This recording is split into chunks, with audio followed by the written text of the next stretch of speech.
He's wearing white trunks. He weighs 206.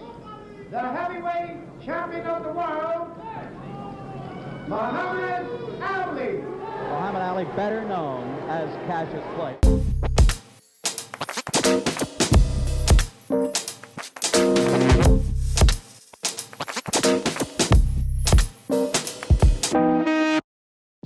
In 30 seconds, a single word will connect Berlin 36 to Mexico City 68. Can you guess it before we get there? Hint, it's not victory. What you're about to see isn't a highlight reel of the best moments in sport history. It's a gallery of icons. Icons have rituals, postures, and tiny details that turn an instant into collective memory. Today, we'll unpack how they were born and why they endure. Stay with us to the end. The last gesture isn't sport. It's history. In this episode of A World Pictured, our series where we tell photography's greatest stories, we follow 7 moments when sport stopped being just a competition and started speaking its own language. Power, rebellion, faith, and community. From the fury of Muhammad Ali to the weightless pause of Michael Jordan. From the roadside course of the Tour de France to Tokyo outlining its future after World War II. From Jesse Owens steering cracks into an ideology to Maradona's sacred and profane double act, and finally, the 2 raised fists that spoke for millions. Are you ready to see sport through new lens? Then let's step ringside.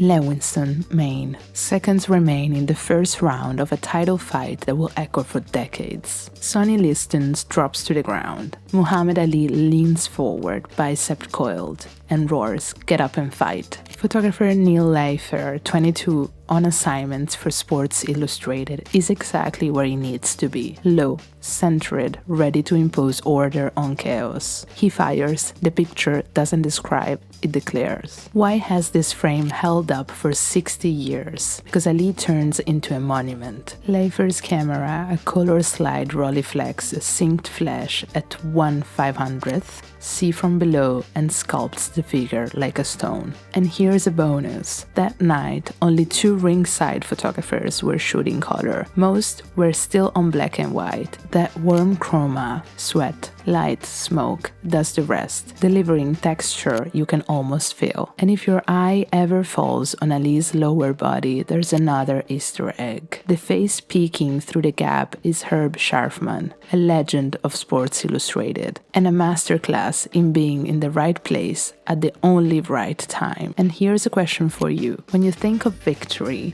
isn't this diagonal line the image that pops up in your mind first? Ali is monumental. The ring still hums in your bones. Now, let's pull the gravity out from under your feet and take flight. Enter Michael Jordan, the king of basketball. His body doesn't just play, it draws in space. Every move is a graphic stroke. Every hang time, a signature. And yes, the logo on the sneakers you might be wearing right now is a pose turned into language. An icon that lives even when the ball never touches the hardwood.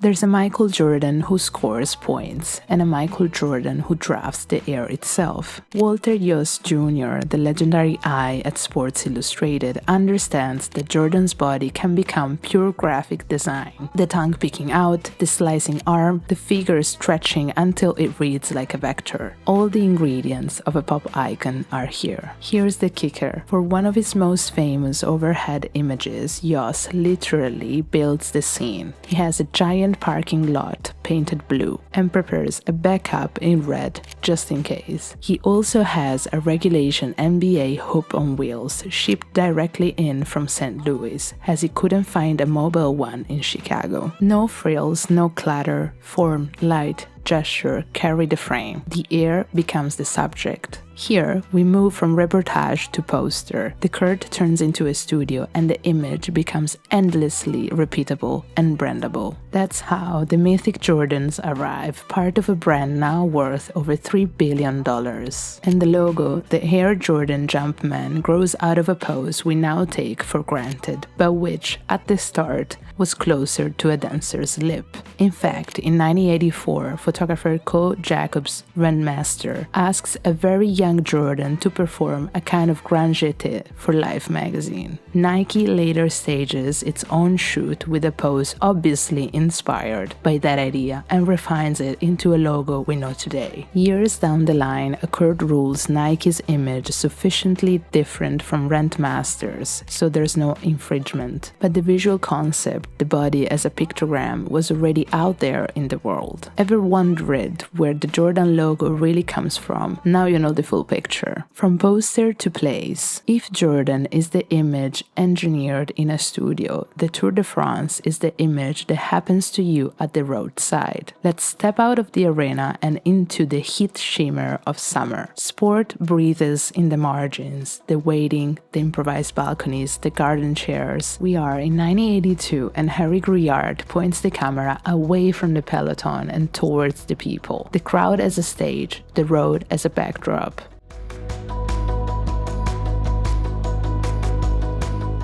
France, 1982. The riders pass in a blur. The real story sits in the wait. Harry Gruillard, who joins Magnum Photo that very year, looks at the Tour de France with the eye of a painter of daily life. The center of his work isn't the athletic performance, it's everything around it. Garden chairs, linking the route, hay bales as bleachers, sponsor yellow banners slicing the landscape. It isn't cycling, it's France reflected from the roadside. One more detail. In 1982, most race photographers were shooting black and white for newspapers, but Gruillard wasn't. He worked in color, often on rich Kodachrome, and was free to chase atmosphere rather than action. That's why, rediscovered years later, these pictures can look almost painted. Sharp shadows, a blue that vibrates, red jerseys that punch straight through the frame. And those weeks weren't free of social frictions. Farmers' protests, slow transfers by train, all the dead time turning into part of the narrative. Have you ever remembered a race not for who won, but for how you experienced it? This is that story. From a popular festival to the shiver of power. Put the picnic away and look up. Next stop, the 1936 Berlin Olympics. Here, the stadium is a stage and propaganda is the set. But one athlete's lip carves a crack through the regime.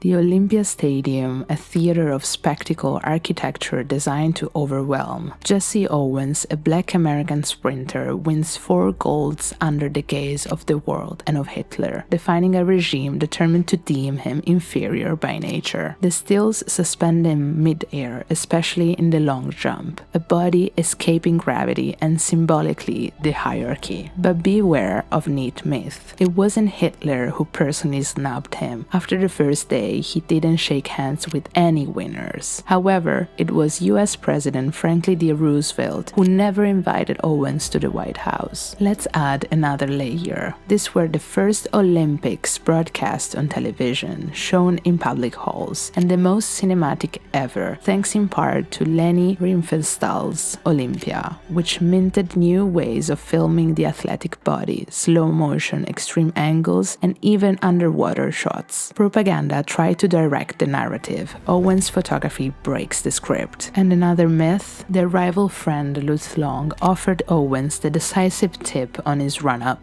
Owens amplified that tale, later admitting it didn't quite happen that way. Myth and image, more often than not, dance together. If Berlin used spectacle to push an idea, Tokyo will use order to sketch its own future. A 22-year-old French photographer, Raymond Depardon, puts his eyes and ears on the city to tell an unexpected story about the nation's tomorrow.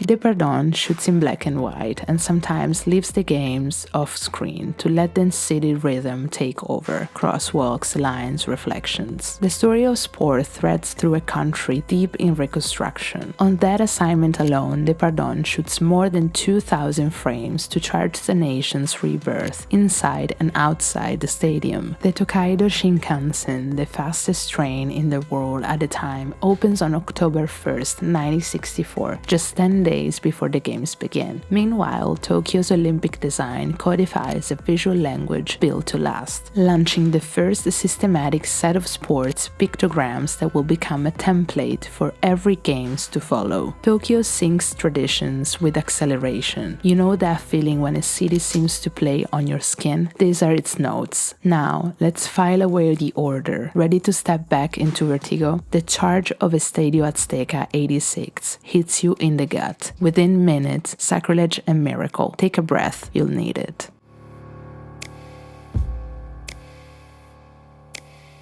Estadio Azteca, Mexico City. We're in the Soccer World Cup quarter-final, Argentina versus England. In a handful of minutes, Maradona writes a perfect paradox. The frame that nails him with fist near ball exists, and its origin is rarely told. It was shot by Mexican photojournalist Alejandro Ojeda Carvajal for a Mexico City daily newspaper. Over time, that credit has often been buried or reassigned among the many photographers on the touchline, but his imprint remains in the record. Here, photography becomes sequence, rapid-fire frames at 1/1000th of a second, layouts that cut a dance you still can't quite believe, even now. That's when you realize football is a liturgy. Even a cunning move can harden into a pop reliquary. One more interesting fact that isn't from Mexico 86, but says everything about Maradona's image. 4 years earlier, Spain 82, Steve Powell makes a picture that appears to show Maradona taking on 6 Belgians all by himself. It wasn't an impossible dribble, it was a top-down perspective compressing space. One angle, one instant, a myth minted on contact. Now let's move to something different. A hand rises again, not to touch a ball, but to speak to the world. We're still in Mexico. On the podium stand 3 men and 2 gloves. Can you guess what it is?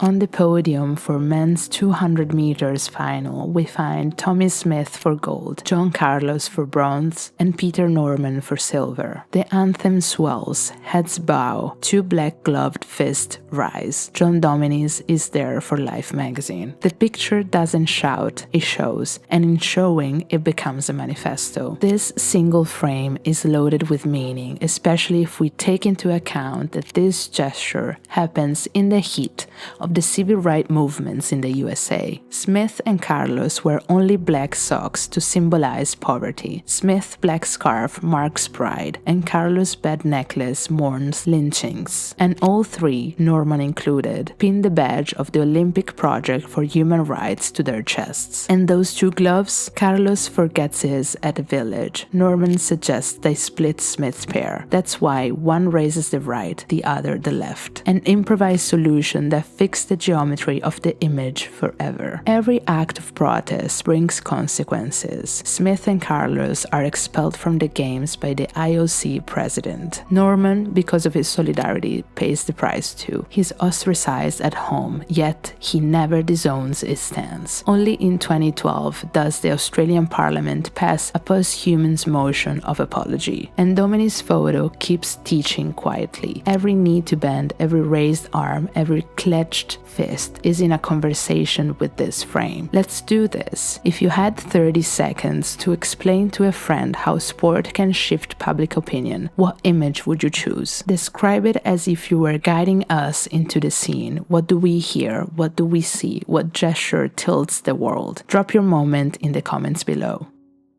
7 stories, 1 shared grammar. When gesture, form, and context lock into place, sports photography stops being reportage and becomes a map of memory. Ali is a monument. Jordan is sports and style fused into an icon. Rouillard gives the stage back to the crowd and the landscapes of sports. Owens fractures a regime's set design, and Depardon takes a city's pulse, while Maradona canonizes contradictions and Dominis turns a podium into a platform for human rights. These aren't just famous pictures, they're places we revisit to figure out how we are. And now, the War, the Bridge, Berlin 36, and Mexico 68, posture. The body becomes a sentence. Read it well, and the whole era speaks. Your turn. Which sports photograph still gives you goosebumps? Tell us in the comments, but don't stop there. If you've shot images that speak the language of sweat power, of pure athletic wonder, share them and tag us. And don't forget, if this journey through the photographic history of sport lit a spark in your mind, hit subscribe and tap the bell. Every week we crack open another icon and decode the secrets behind the frame. So subscribe for more deep dives into visual culture and support independent publishers like I should. The more you back us up, the more stories we can share. Because they took the photos, but we tell you the stories that bring them to life.